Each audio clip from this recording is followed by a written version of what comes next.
Good evening, ladies and gentlemen. Jai Hind.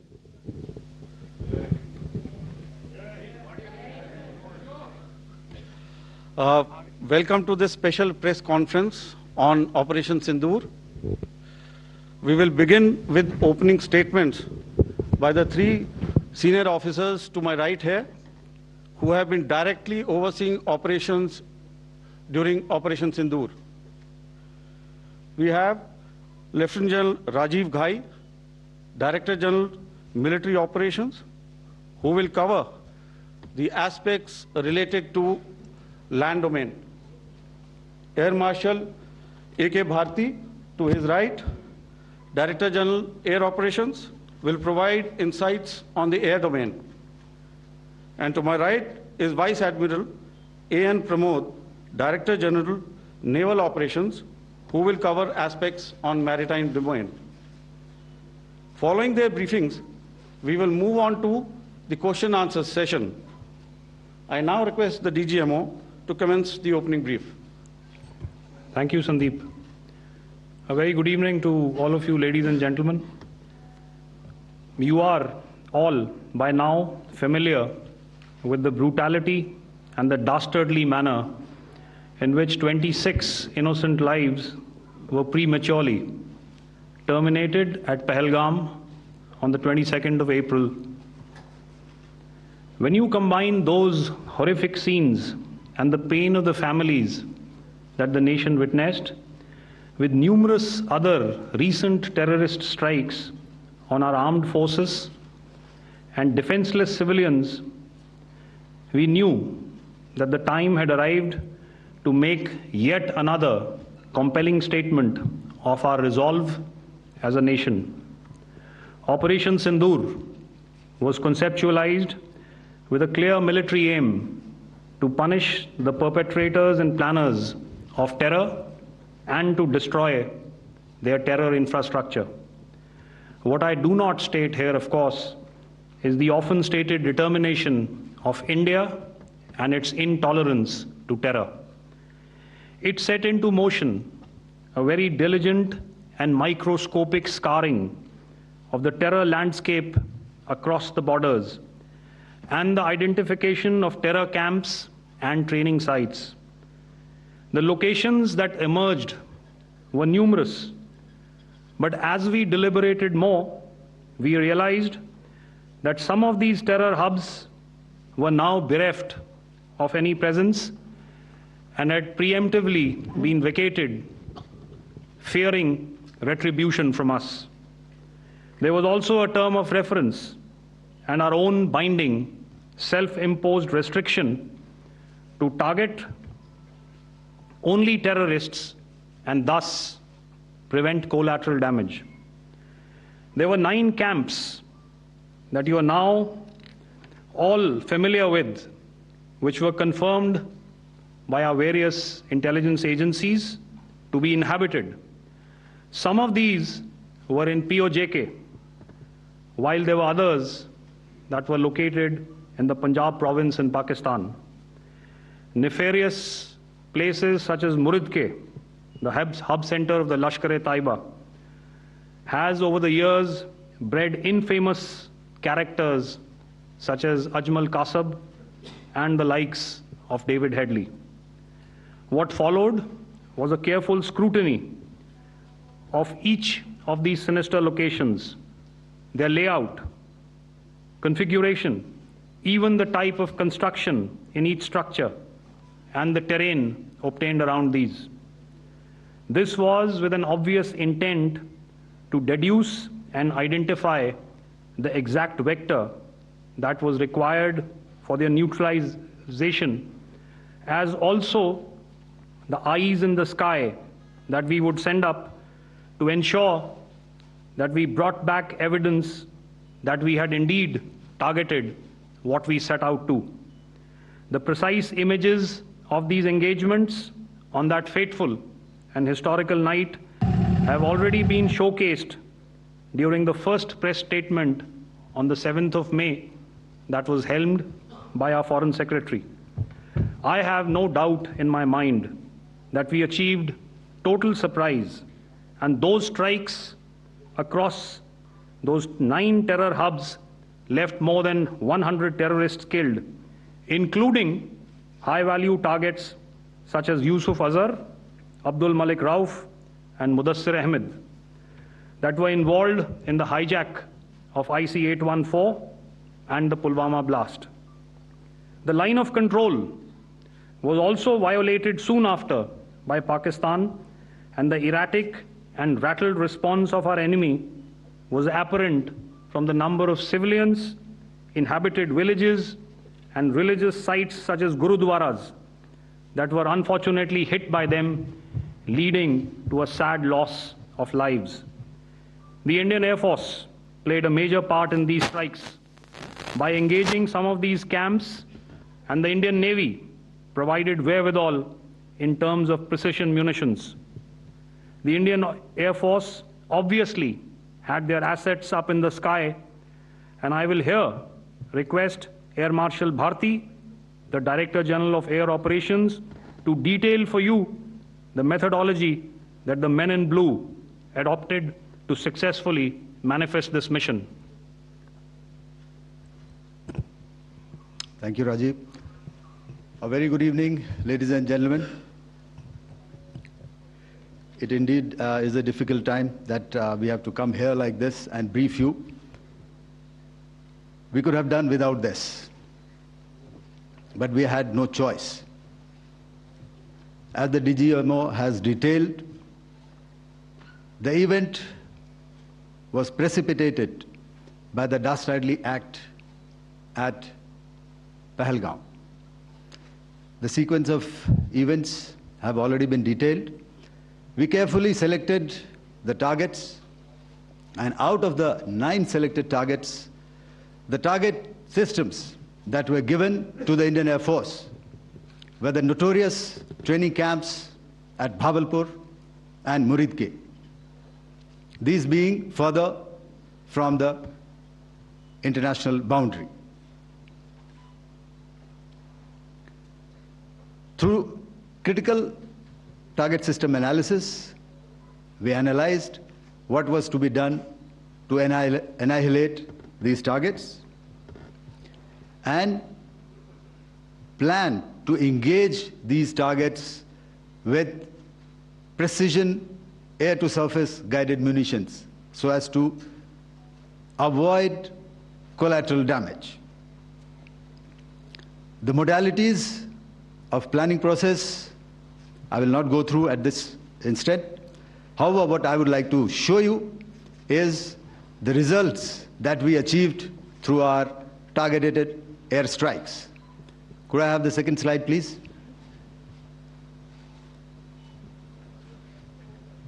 Yeah, change, please.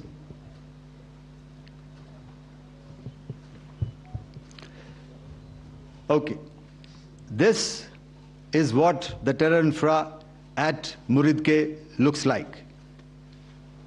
If you see, north is as indicated, and to the right is east, where the international boundary lies. Could we have the next slide, please?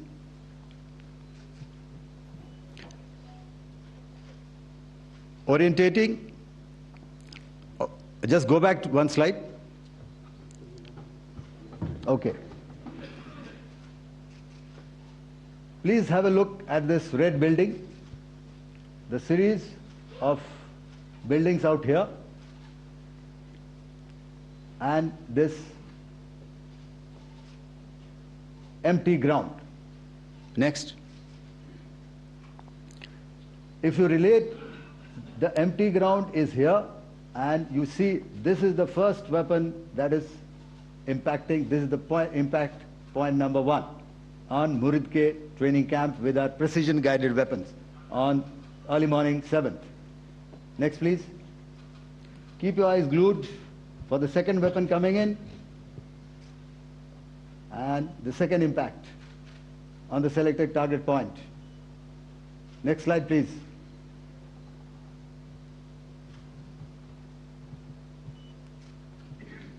Third weapon, third impact. Continue. and fourth weapon, fourth impact. So through these targeted and precision targeting, we addressed the target at Murid Cave, which was the terrain infrastructure. Can you hear me? All right. Okay, I'll come closer to the mic. Now we go to the next target, which is the Bhavalpur training camp. Next slide, please. Okay, just wait. So the effect, if you see, the impact point, if I can point out, this is the impact point. The ammunition has gone through the roof and it has created a blast inside, the photographs of which you would have, all of you would have seen. And the red building, after that, there was this double-story building. It has been completely decimated by precision targeting. Next, please. The target system, which was in the north, a series of buildings. I'll show you how it looked. Next. Completely destroyed by our precision targeting. Next. Now coming to Bhavalpur, this is the target complex that we are dealing with, a fairly large target complex. So we had to carefully choose the points that we needed to address, which were high value and which would meet our stated objectives of eliminating the terrorists. I would like to draw your attention to this red canopy, and in relation to that, I would cover the targets. One target system is a series of buildings here, other one here, and other one out here. Next slide, please. This is how it looked before, and this is how the building looked after the impact of the weapon. And orientation in relation to this red canopy, you can see here. Next, please. Before, next, and after. The roofs have completely collapsed. Next. This is the target system. Next. Precision targeting, and we have achieved our objectives here. Next. All right, so that was what we did on the 7th. Our objective was to address these two terrorist camps, and that we did with precision. And thereafter, we maintained a robust air defense posture, because remember, our objective was to target the terrorists and terrorist infrastructure, not any other infrastructure, not the Pakistani military, not the Pakistani any other infrastructure. So that is what we have maintained on the 7th of May. However, what we saw in the evening of 7th of May, we were saturated with a raid of Pakistani unmanned aerial vehicles and small drones.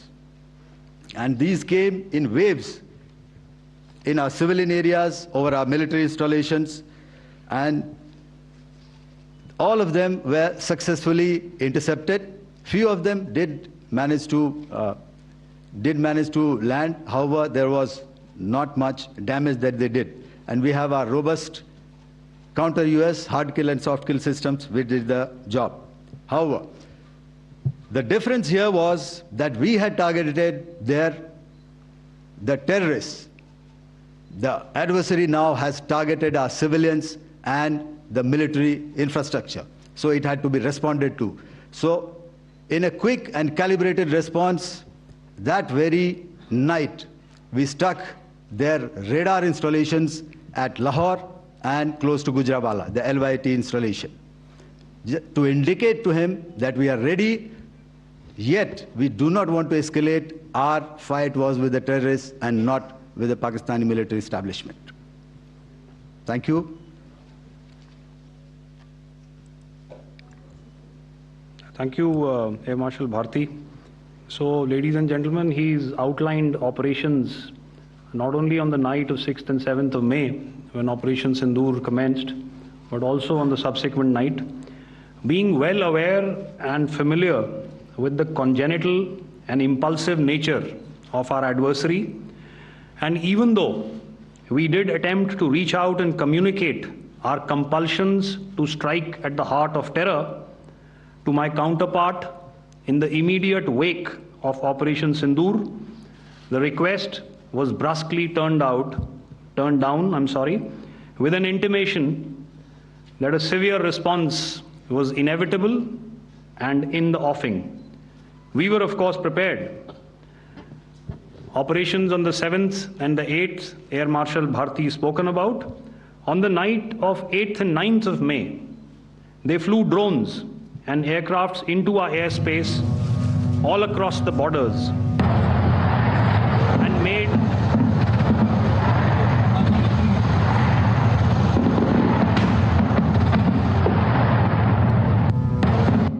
and made largely unsuccessful attempts to target numerous military infrastructure.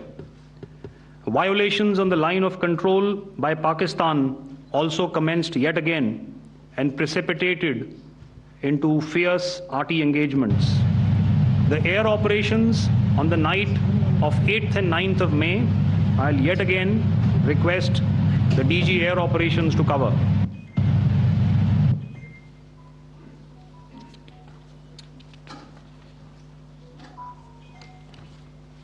So I just covered what happened on the night of 7th and 8th. What we found that on the night of 8th and 9th, starting as early as 22:30 hours, our cities had a mass raid of drones, unmanned aerial vehicles, UCAVs, starting right from Srinagar, going down right up to Nalia. It was a mass raid in waves, and it was relentless. However, we were prepared, and our air defense preparedness ensured that there is no damage on ground or to any of the intended targets that the enemy might have planned for. The difference between 7th night and 8th night was that on 7th night, he sent in his Jihad class of UAVs. However, these UAVs can go some distance, they are armed. However, on the 8th, less numbers of armed UCAVs were there or UAVs were there, and more numbers of quadcopters, maybe for surveillance or just for harassment of civilians. This continued till midnight. Our air defense preparedness ensured that there was no damage on the ground, either to the military installations or to the civilians. However, the enemy had yet again shown that he wanted to up the ante and he wanted a fight, and we were up to the task. In a measured and calibrated response, we once again targeted his military installations, which included his SAM sites at Malirkant. This also included his surveillance radar sites at Lahore and close to Gujranwala. These were suitably addressed, and thereafter his drone attacks continued even till morning, which we countered, and during the daytime there was some respite.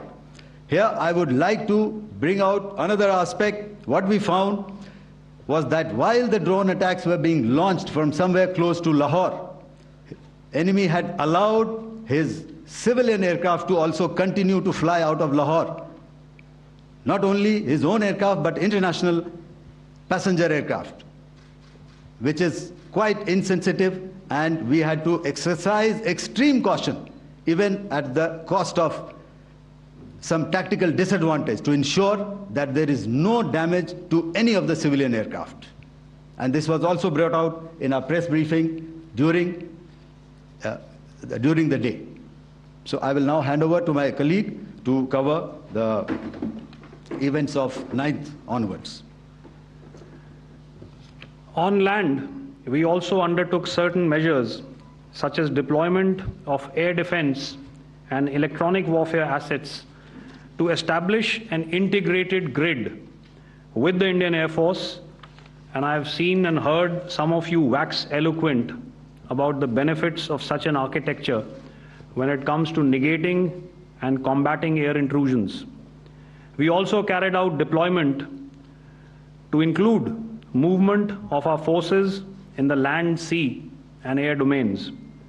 The night of the 9th and the 10th of May saw similar intrusions by drones and aircrafts, and this time there was a concerted effort to target airfields and some very, very important logistic installations, albeit yet again unsuccessful and denied gallantly and efficiently, I must say, by the integrated Indian Air Force and Indian Army Air Defense.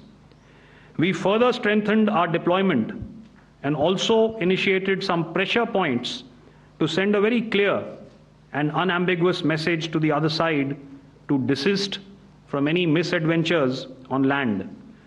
Some of the airfields and dumps saw repeated attacks in waves from the air. All were thwarted. The Pakistan Army has reported to have lost approximately 35 to 40 personnel in artillery and small arms firing on the line of control between the 7th and the 10th of May. What the other side had probably also not reckoned with was the speedy and precise turnaround and hit back by the Indian Air Force.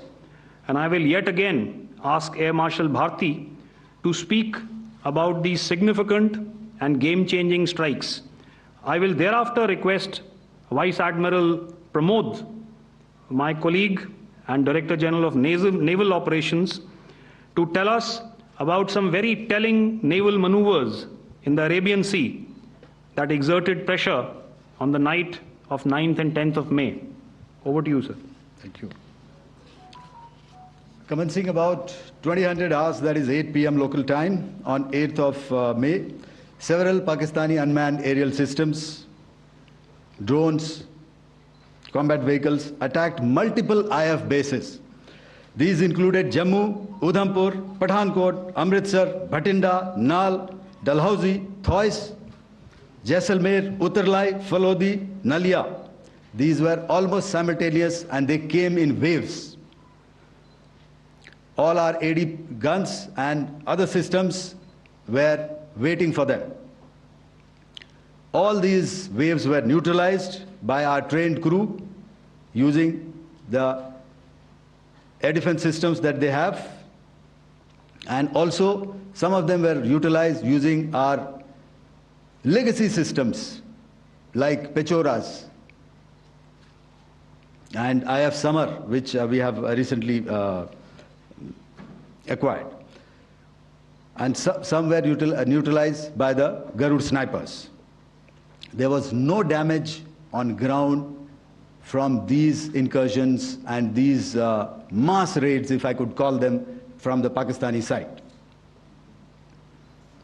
However, following these relentless attacks on our air bases, on our forward positions, and on our civilian targets, this was time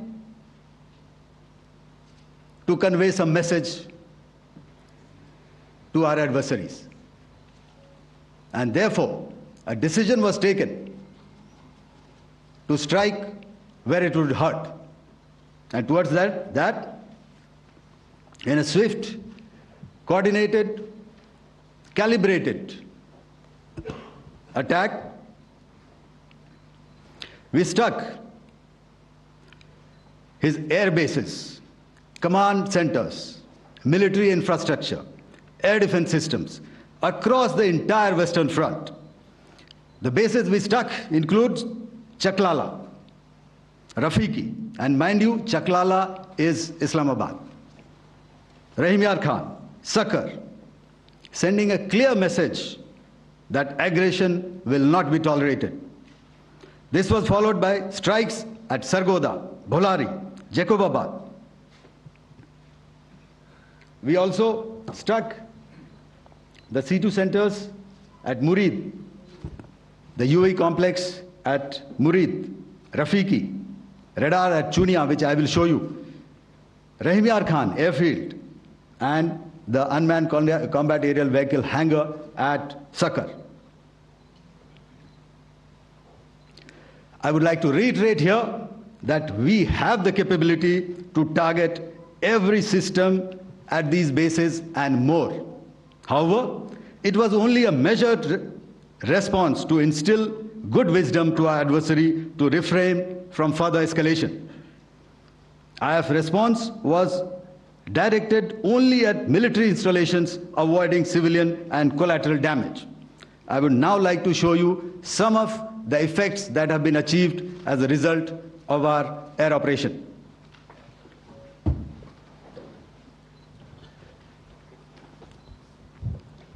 Here is the Pasrur air defense system, if you could see.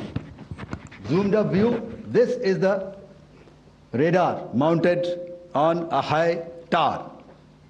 And after the strike,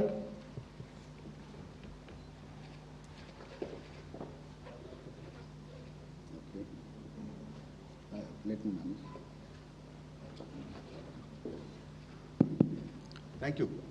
Can you hear me? Yeah, thank you. And after the strike, this is what has happened. This radar has been taken out, completely burnt. Next slide, please. The Chunia air defense radar, which was taken out on 7th and 8th. This is the radar site. A blown up photograph, once again, on a tower. Not very clear, but what you see very clearly is the after effect after we have struck. The radar head has been completely decapitated. Next slide, please. Arifwala air defense radar.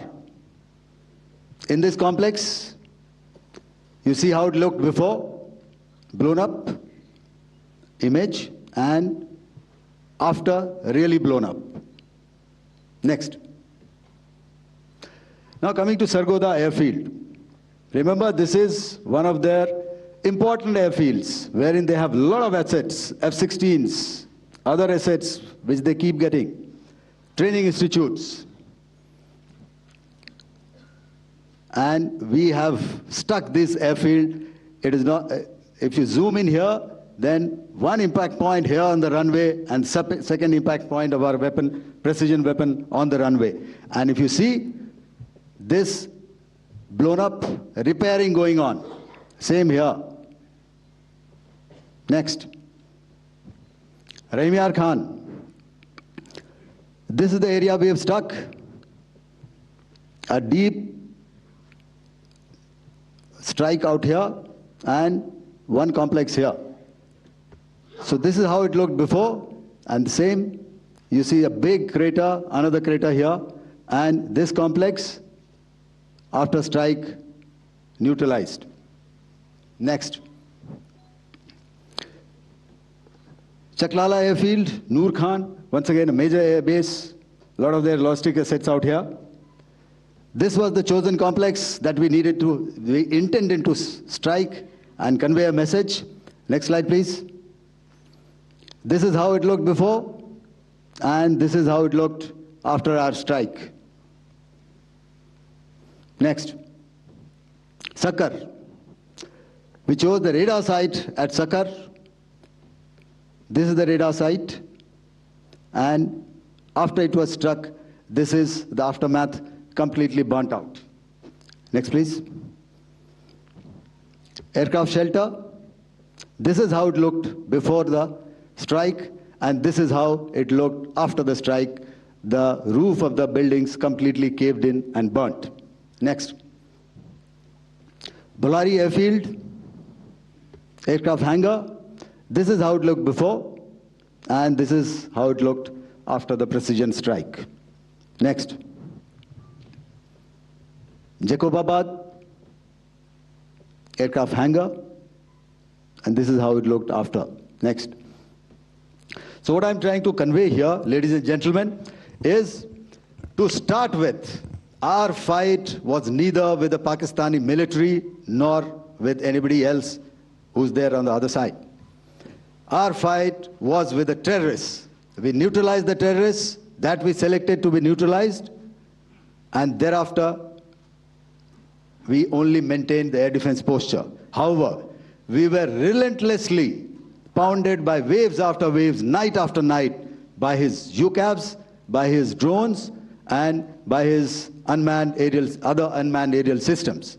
And that left us with no choice but to retaliate, and yet our retaliation was calibrated, it was graduated, and it was proportionate.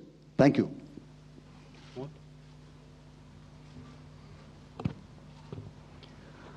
Good evening, ladies and gentlemen. In the aftermath of the cowardly attacks on innocent tourists at Pahalgam in Jammu and Kashmir by Pakistani-sponsored terrorists on 22nd April, the Indian Navy's Carrier Battle Group, surface forces, submarines, and aviation assets were immediately deployed at sea with full combat readiness in concert with the joint operation plan of the Indian Defence Forces. You may be aware that we tested and refined tactics and procedures at sea during multiple weapon firings in the Arabian Sea within 96 hours of the terrorist attack. The aim was to revalidate our crew, armament, equipment, and platform readiness to deliver various ordnance on selected targets precisely. Thereafter, our forces remained forward deployed in the Northern Arabian Sea in a dissuasive and deterrent posture with full readiness and capacity to strike select targets at sea and on land, including Karachi at time of our choosing.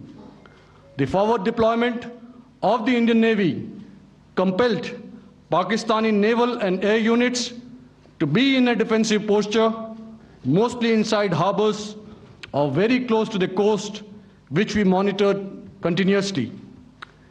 The Indian Navy maintained seamless maritime domain awareness throughout the duration and was entirely aware of the location and movement of Pakistani units. In effect, we had and continue to have good battle space transparency using our maritime domain awareness grid. As you are aware, our response has been measured, proportionate, non-escalatory, and responsible from day one. Accordingly, the calibrated approach considered all options, including the ability of the Indian Navy for offensive action from and at sea. As part of this escalation control mechanism, the application of force by the Navy was planned in a synchronized manner in coordination with the Army and Air Force, the highlight being teams from the three services working closely in an integrated manner. Along with the kinetic actions by the Indian Army and Indian Air Force, the overwhelming operational edge of Indian Navy at sea contributed towards Pakistan's urgent request for a ceasefire yesterday. As we speak, Indian Navy remains deployed at sea in a credible deterrent posture to respond decisively to any inimical action by Pakistan or Pakistan-based terrorists. Thank you. Samno Varna, Jai Hind. Now I'll hand over to Director General Military Operations for further proceedings. Ladies and gentlemen, on the 10th of May, in the morning, even as we were getting into a huddle to wargame the events of the previous night, a routine exercise, I received a message on hotline from my counterpart in Pakistan seeking my willingness to communicate. Since our initial aim was to strike at terror camps, and all our actions in the subsequent days were in response to the intrusions and violations by the Pakistan Air Force and its army, it was decided that I would indeed speak with my counterpart. You are already aware I've seen it being covered on national television, that my communication with the Pak DGMO was conducted at 15:35 hours yesterday and resulted in cessation of cross-border firing and air intrusions by either side with effect from 1700 hours 10th of May, after he proposed that we cease hostilities. We also decided to further speak on the 12th of May, that's tomorrow, at 1200 hours, to discuss the modalities that would enable the longevity of this understanding. However, disappointingly, and must I add, expectedly, it took only a couple of hours for the Pakistan Army to violate these arrangements by cross-border and across the line of control firing, followed by drone intrusions across the expanse of the Western Front through last night and in the early hours of the morning today.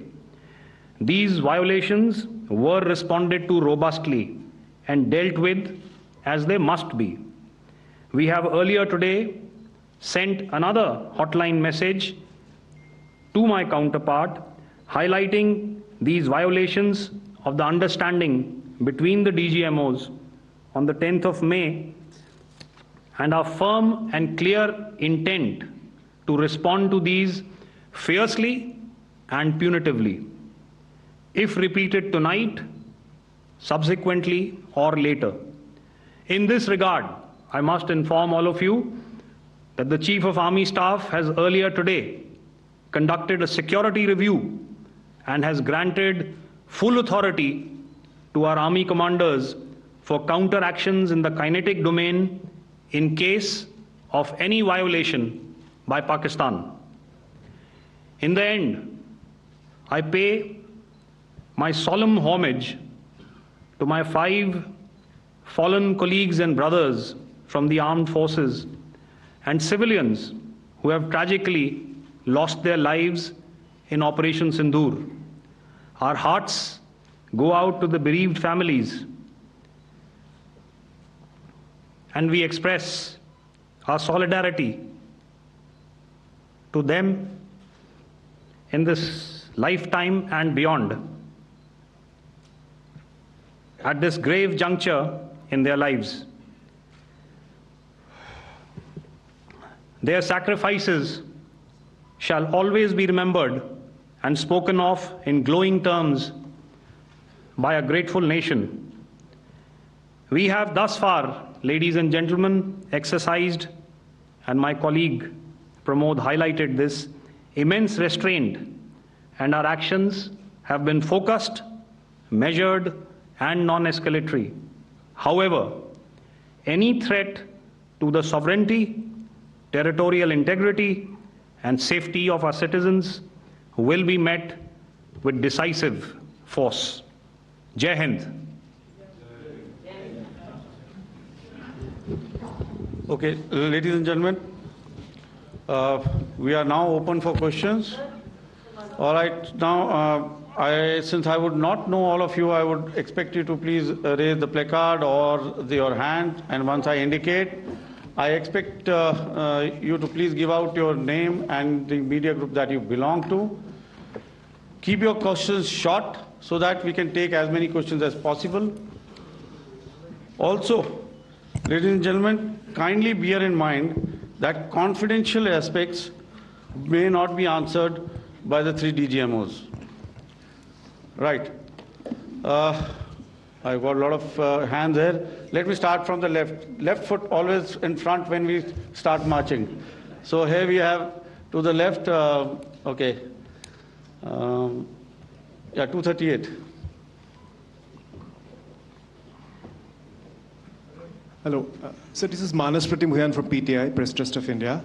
So the understanding that was reached yesterday on stopping the military operations and actions, was it for just 3 days?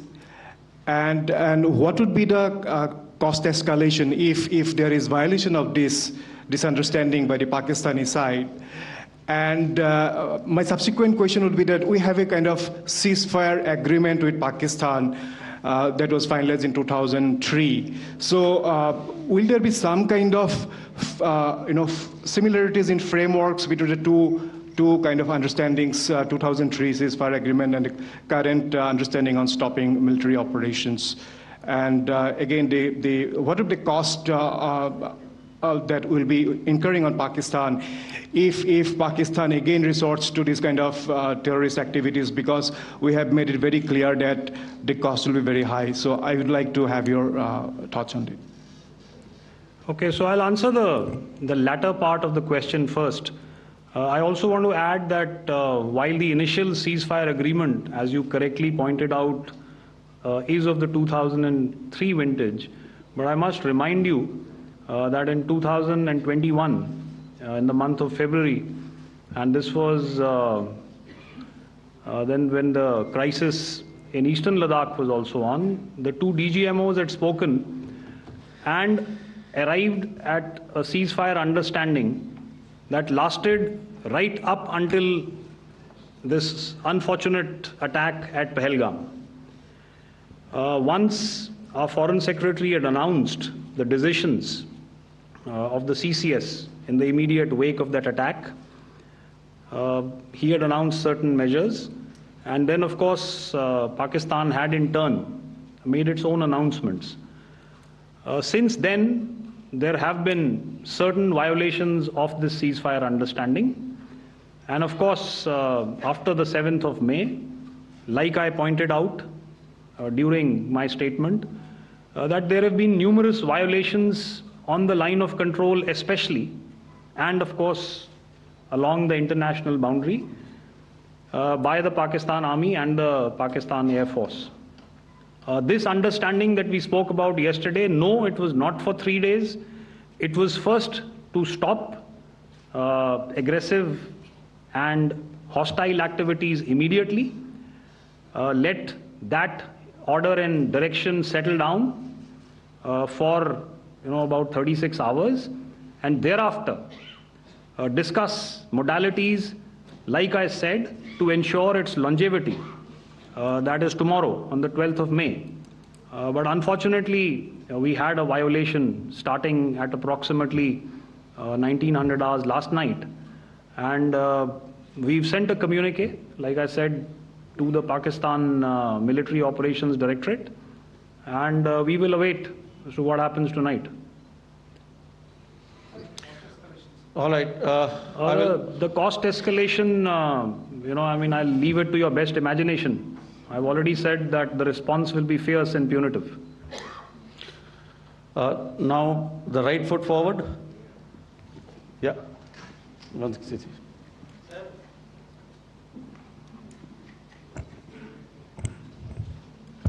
Sir, I am Ajit Dubey from ANI, sir.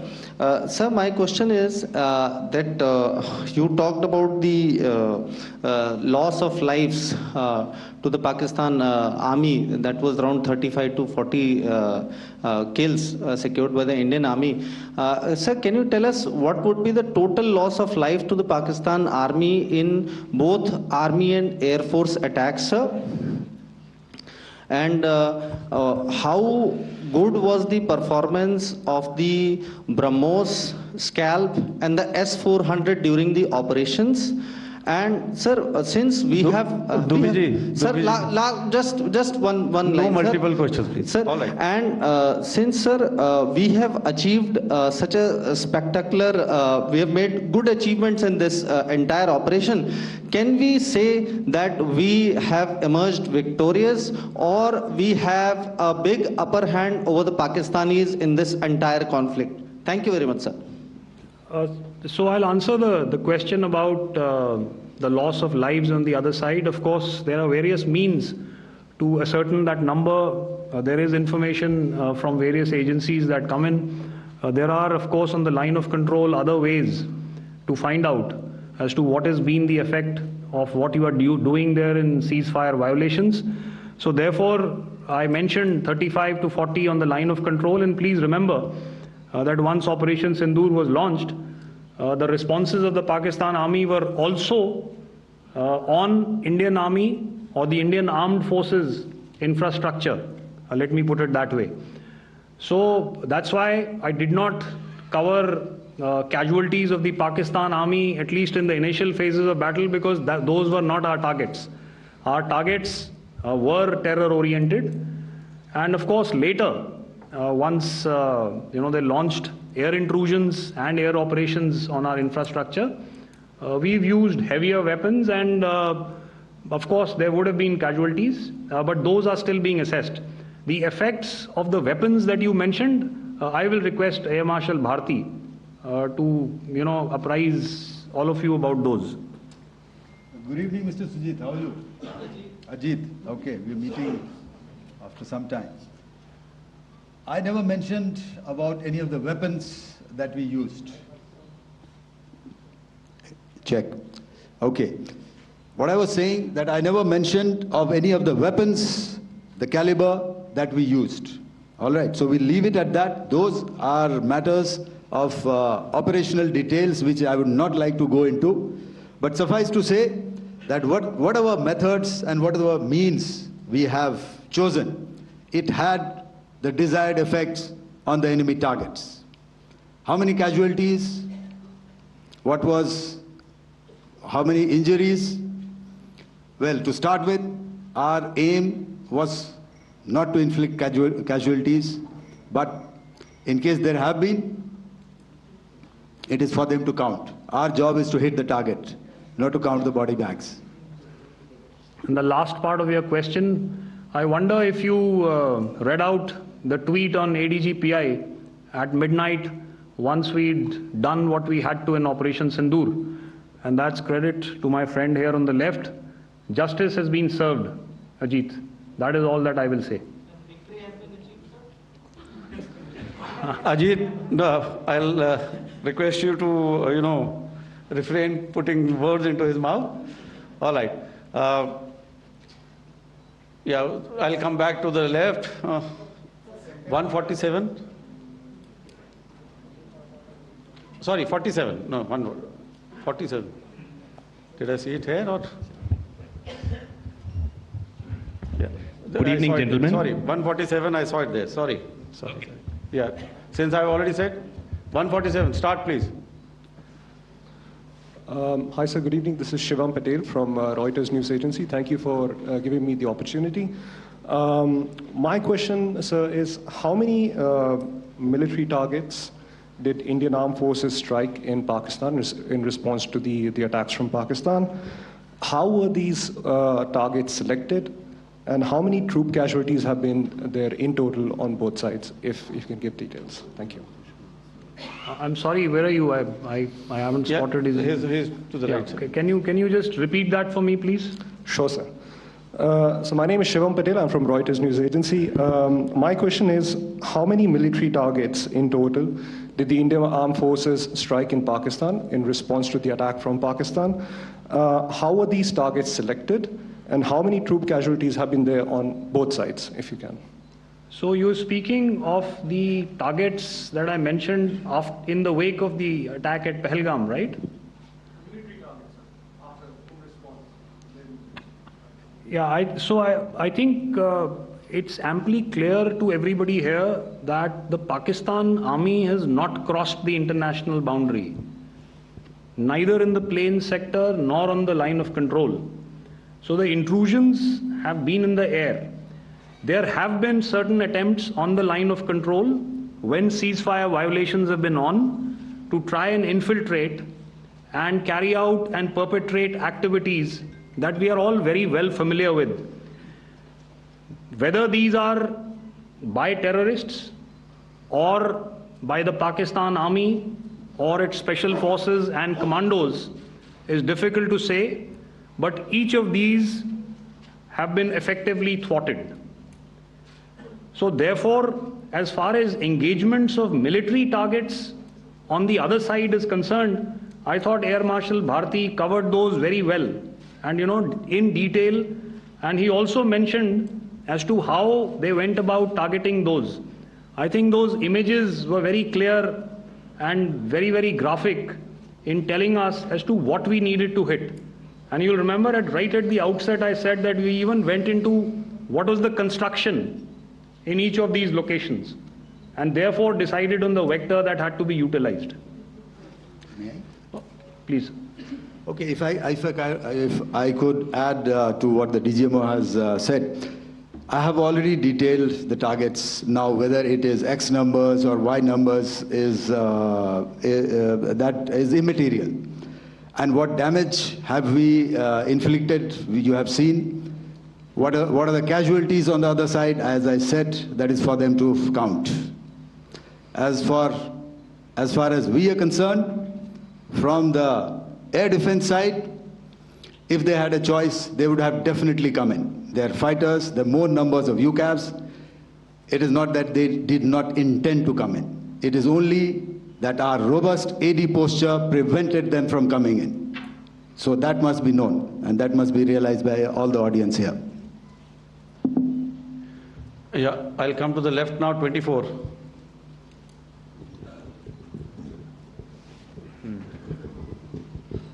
Good evening, sir. This is Anuvesh Rath from Z.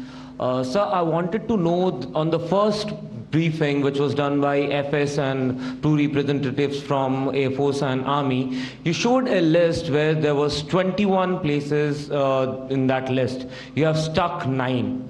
Are more operations going to be held? Is Operation Sindoor still on? And the second question, thank you, sir. Thank you so much. And also, I want to congratulate all three of you for a fantastic operation that you guys have done. Thank you so much. Thank you so much for that one question. Yeah. Sir, the question. Unfortunately, Rath, is that your name? I'm sorry. You know, as far as operational details are concerned, I am not in a position to share those right now. But I think I'll take a cue from Pramod. You know, he said towards the end that the Indian Navy is still in a posture that is deterrent. And I have already made it very clear towards the end of what I said that it's only a couple of hours ago that the Chief of Army Staff has carried out a security review, and he's authorized our Army commanders to deal with violations of any kind from across the borders in a manner that they deem fit. So again, to reiterate, the response will be fierce and it will be punitive.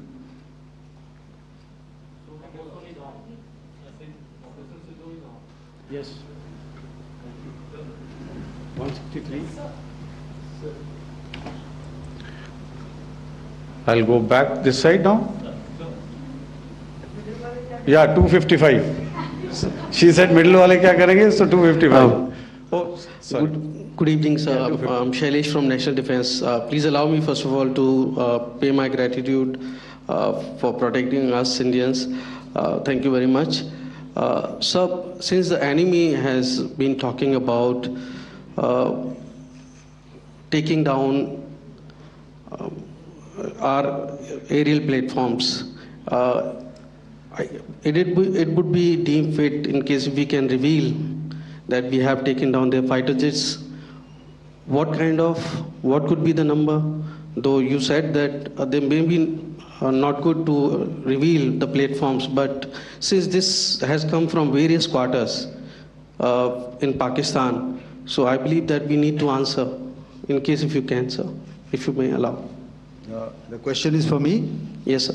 Okay, and if I get it right, you want to know how many of their planes we have downed? Yes, sir. Yes, sir. All right. See, as I said, their planes were prevented from coming inside our border. All right.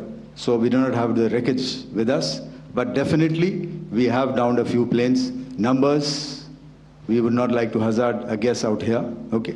I have the numbers. Okay, and we are getting into the technical details of it to establish it. So I would not like to put a figure at this time, but definitely there are losses from their side which we have inflicted. Were they, please don't ask. Were they fourth generation plus, sir? See, you're putting words into my mouth. Why do you say fourth generation? Let us make it high tech. Okay. Thank you so much, sir. All right. Yeah, 163.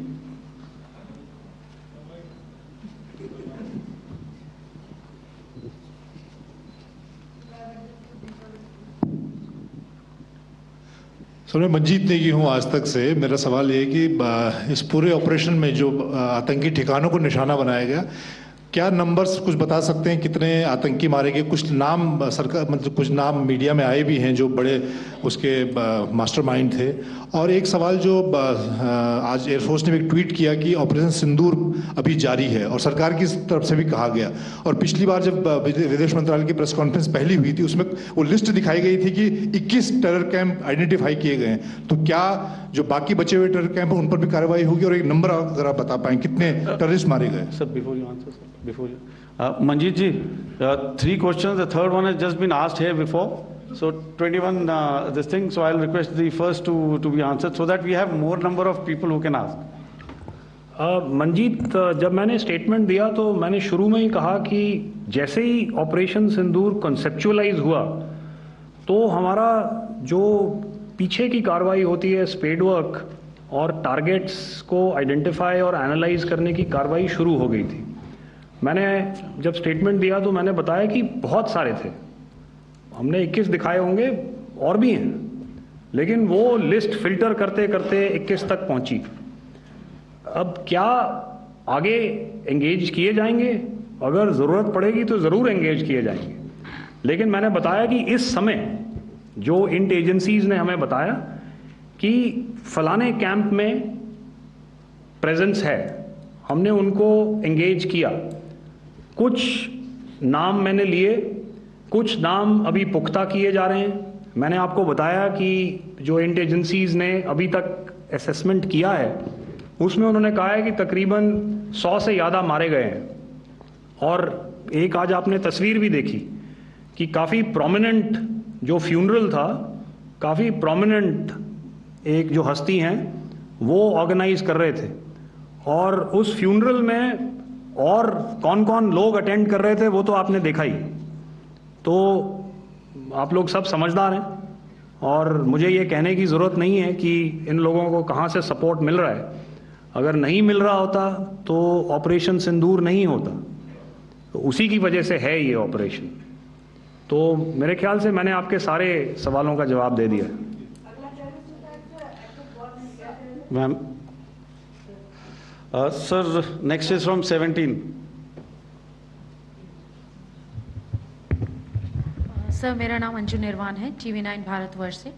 Sir मेरा सवाल ये है कि operation सिंदूर में हमारी जो Indian navy है उसके बारे में सर थोड़ा सा बताएं कि किस तरह की उसकी भूमिका रही, क्योंकि हमने इस दौरान सर देखा कि बहुत सारी स्पेकुलेशन भी रही और ये बोला गया कि कराची तक हमारी नेवी ने ऑपरेशन किया है। तो सर इस पे थोड़ी सी क्लैरिटी चाहिए। और सर हमने कौन कौन से फाइटर एयरक्राफ्ट डाउन किए हैं, अगर उसका भी थोड़ा सा क्लैरिटी मिल जाए तो अच्छा रहेगा। तो मैं आपका पहले सवाल का जवाब दूंगा।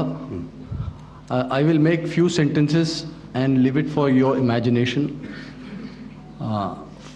First of all, as I mentioned, we have quantitative and qualitative edge to deliver a massive blow to our adversary, and we completely dominate in the maritime front. Indian Navy's action is part of the escalation ladder mechanism which we have worked out amongst 3 services. This time, if Pakistan dare take any action, and Pakistan knows it, what we are going to do. That's all. Okay. आपके सवाल का जवाब मैं पहले दे चुका हूं। आपके सवाल का जवाब मैं पहले दे चुका हूं, इसलिए मैं बस उस तक ही सीमित रखूंगा और इतना कहना चाहूंगा कि आने वाले दिनों में आपको खुद ही पता चल जाएगा और ऐसी बातें छुपी नहीं रहती हैं, तो पता चल जाएगा। So at this time we'll just let it be. Okay, ladies and gentlemen, we have 1 or 2 more questions, sir. So please. They are going to be outside. You can speak to them there also. 104. 104.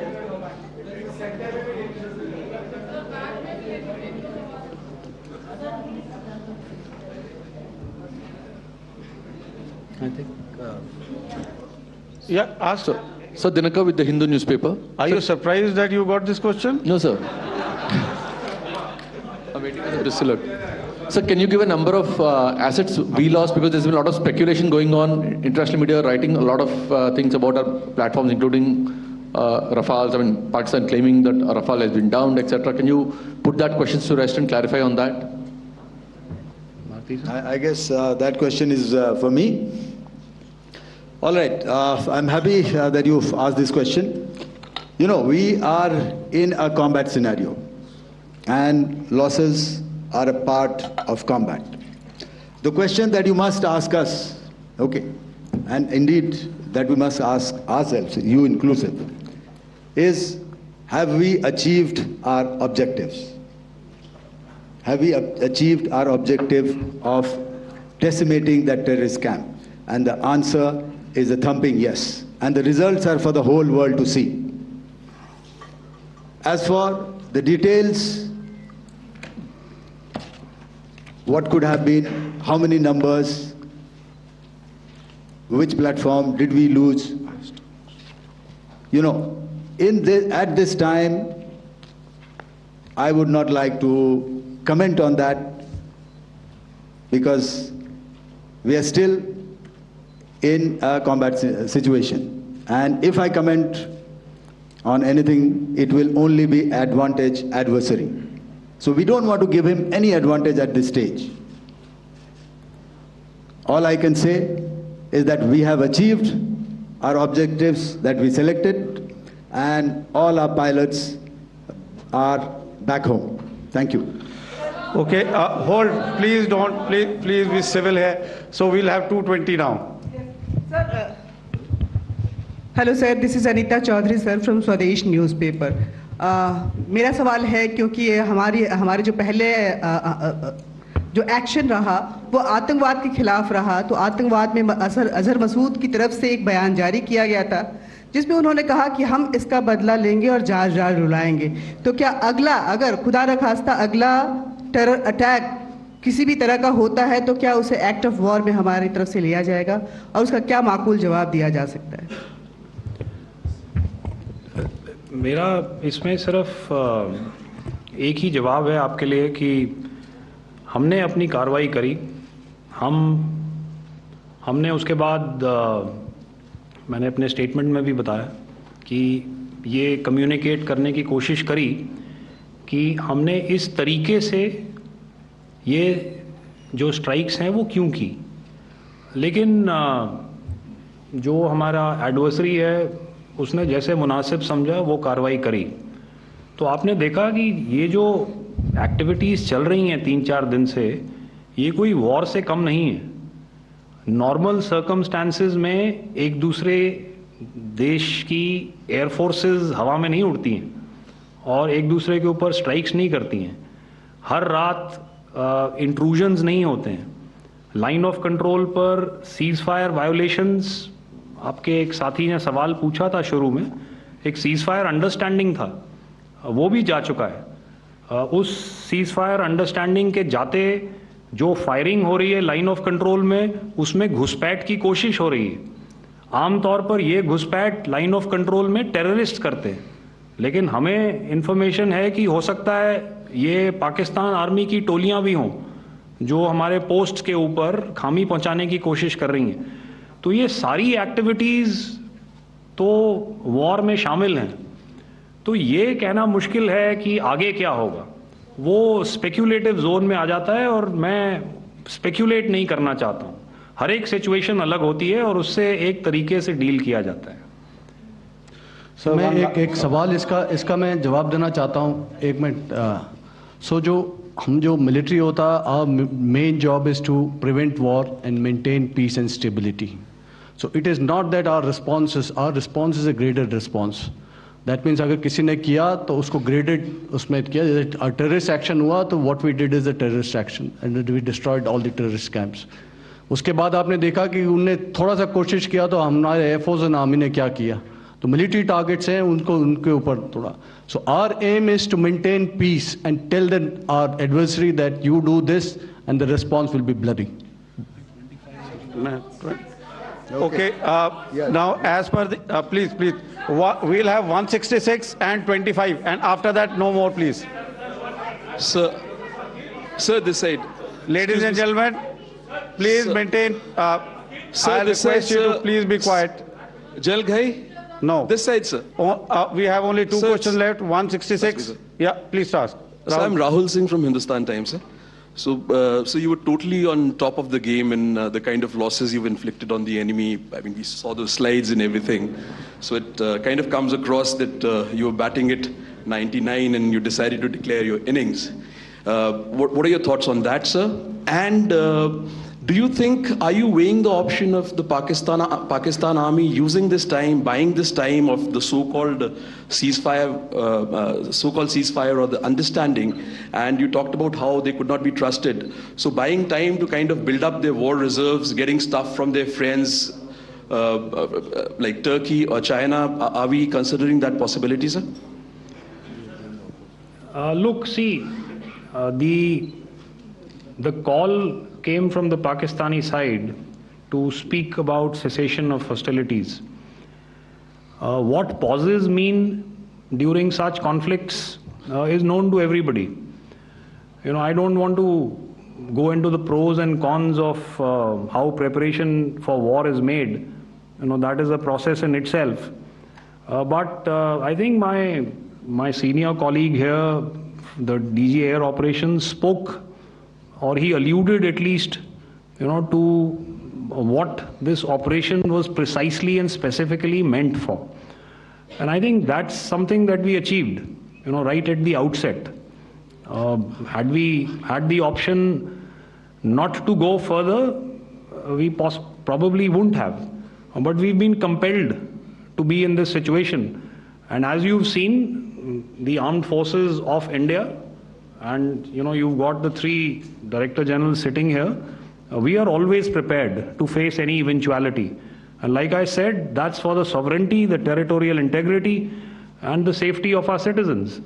So whatever has to be done will be done. You know, I'm not so concerned about what Pakistan will do in this time. I'm only concerned about what we will do. We have a roadmap and a plan, and we will follow it diligently, and we will follow it to the T. You know, that's the contention that I want to make here today. Ma'am, please. Okay, the last question, and ma'am, 25. She's been asking since the first one. Sir, I'm Nandita. Sir. She's not asking a question. Sir, I'm Nandita Dagar, DAGAR from DD News and DD India. Sir, I wanted to ask you that my question is to General Ghai. Sir, you spoke to your counterpart yesterday and the Pakistani counterpart. Sir, what is the Indian Army's assessment that despite that agreement, that talk that you had, despite that agreement coming into effect at 1700 hours yesterday, why did they violate it? And number two, yesterday at the Joint Defense Ministry and Foreign Ministry briefing, Wing Commander Vyomika Singh and Colonel Sophia Qureshi had told us that we have cited the Pakistani troops amassing at the borders and at the LOC. Sir, has that situation changed? Have they withdrawn? And sir, if in case, despite now there is a lull, of course, but if tonight again the enemy again carries out shelling and aerial intrusions through drones, what is going to be our response, sir? Thank you. So without outlining the specifics of that response, I've already made it clear that there will be a response, and it will be fierce and it will be punitive. Why the Pakistan Army chose the option of violating the understanding that was arrived at earlier yesterday, I think that's a question that we best answered by the Pakistan DGMO. I wouldn't be able to, give you that. But, in situations such as these, and if you go back into any conflict, sometimes these understandings take time, to fructify and manifest on ground. But without, getting into the reasons. It is our mandate to be prepared at all times, and that we were. It's not as if because there was an understanding we weren't prepared. I must tell you that the armed forces were on a very, very high alert, and they continue to be in that state even as we speak. All right. Ladies and gentlemen, please, ma'am, please. Okay, thank you so much for coming today. Those who have missed asking a question, those who have missed, see, I knew I'll grab this attention from you like this. Those who have missed the opportunity to ask a question can give me a written one. I will definitely get back to you with that. And also, they are they are invited for a cup of tea in my office day after tomorrow. Thank you, ladies and gentlemen.